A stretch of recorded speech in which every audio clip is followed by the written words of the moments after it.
Chaque matin, elle déposait ses ordures devant sa porte. Et ce prophète n'a jamais répondu par la colère.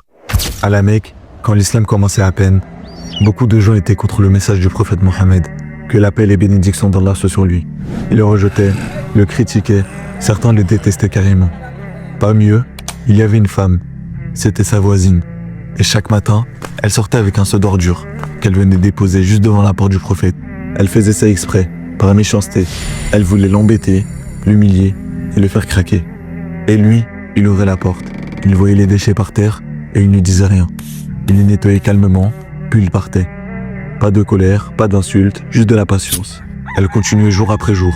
Et lui, il continuait aussi, mais avec respect et silence. Jusqu'à un matin, il ouvre la porte et cette fois rien. Pas d'ordures, pas de traces d'elle. Il se demande ce qui se passe. Alors il pose la question, où est ma voisine?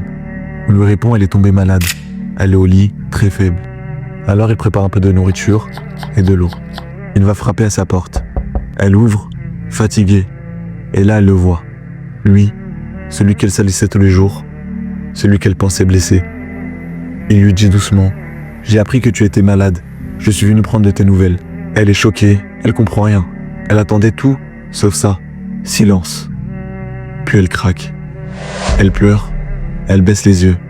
Puis elle dit, « Je témoigne qu'il n'y a ni de Dieu qu'Allah et que Mohammed est le messager d'Allah. » Elle pensait salir sa porte, mais en vérité c'est son propre cœur qui était sale.